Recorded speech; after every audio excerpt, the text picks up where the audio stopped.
T-2, a very basic review. Hey YouTube, Haven here. Today we're going to talk about the T-2, a rank 6 battle rating 9.7 jet for the Japanese tech tree in War Thunder. Well, let me just start with this. I was going to call it a basic review, but Tim's Variety channel does a way better job of reviewing these vehicles in War Thunder, and he calls his reviews basic. So we're going to go with like very basic or vibes only review on this one. Let's get started. My introduction to the T-2 was about 9 months ago when I first unlocked it. I flew it a couple times, got killed by all aspect Aim-9Ls or R60MKs a couple times, so I gave up and went back to doing whatever else I was doing at the time. I just wasn't good enough to play this jet without flares. My positioning and strategies at the time did not allow me to be successful in this jet in War Thunder's air realistic battles.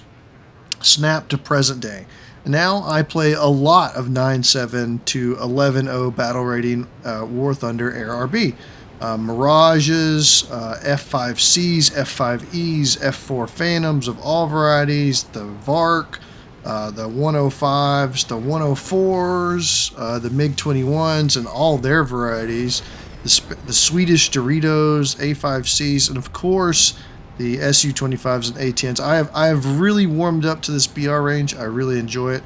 More importantly, I've gotten a lot better at playing these jets in this BR range. Of special note for the T-2 as well, in the September of 2023, the Sons of Attila update brought Aim-9Ps to the T-2 and other jets for Japan. So it was time to take another look. I'm going to break it down into flight performance, armament, and cons for this aircraft. We're going to start with flight performance. If you have played a MiG-21 or a Mirage, you'll be right at home with the T-2, as it flies kind of an interesting combination of those two.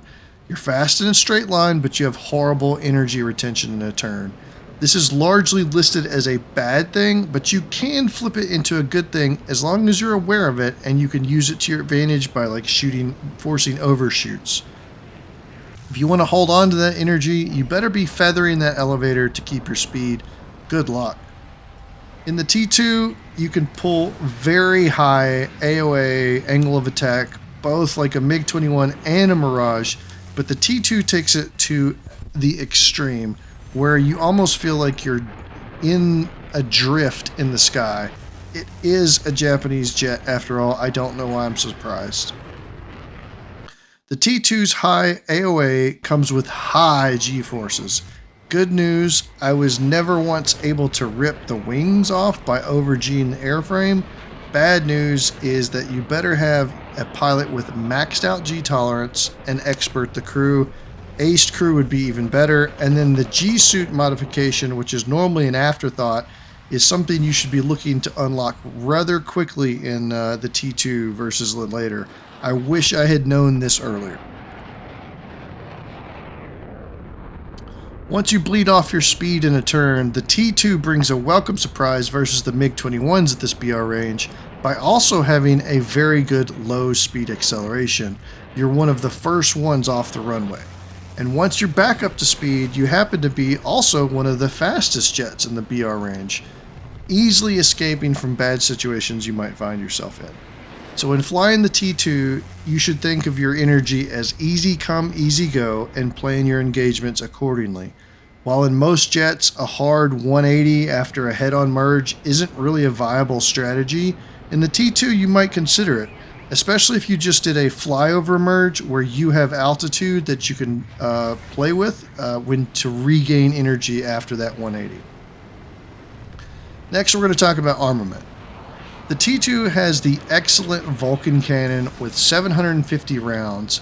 This is a very usable gun loadout, and once you figure out the Vulcan, it is very easy to spray down enemies and still have rounds left over. I'm pretty heavy with the trigger, but I could get at least 3 kills with the gun, firing 250 rounds at each target before I'm probably needing to refuel anyways. On the air-to-air missile side of things, obviously the Sons of Attila update really improved things here. You now get 2 Aim-9Ps versus the previous Aim-9Es and Bs before them. I found the Aim-9Es to be serviceable, but the Ps are just a joy to use. One of the things to keep in mind when using them with the T2 is just because your nose is pointing in the direction doesn't mean your missile will be firing in that direction. And what I mean by that is that the T2 pulls such high AOA that you're going to want to make sure that you're done sliding before that firing that missile to give it the optimal chance to score a kill. Give it an extra half a second before firing that missile. After that high AOA maneuver in the T2, you'll get the feel of it quickly enough, but it's going to surprise you the first couple times. For ground forces, it has a respectable cast loadout.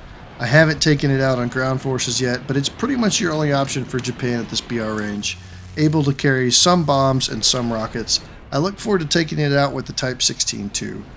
Speaking of loadout, I recommend taking 30 minutes of fuel. These engines are thirsty on afterburner. If you run 30 minutes of fuel, that usually places you within 20 minutes of fuel left when you reach the central battlefield in a typical air RB match. Plenty of fuel left for engagements and for a trip home if the battle drags on too long. And then finally, we're going to need to address the lack of countermeasures. It is a 9.7 jet with no flares. If you're not comfortable in jets, this could really, at this BR range, that could really be a problem. But honestly, the T2 is fast enough and maneuverable enough that you have the ability to position yourself out of harm's way. If you do catch a missile, consider what you could have done differently. Did you not keep your speed up? Did you get too close to an all-aspect missile carrier? Didn't look around enough to see where everyone was? Missiles at this BR range are good, but mostly still require a rear aspect lock and mostly still need to be within 2 kilometers to have a high chance of connecting. Keep this from happening and you'll be able to outrun missiles fired from further out than that, or high G AOA dodge them if they aren't very good, like the Bs and Es at this range. That's it. That's my very basic review. Please consider liking and subscribing if you haven't already. Leave me a comment below if you like this content, or if not, what content you'd like to see in the future. Until next time, YouTube, have a good one.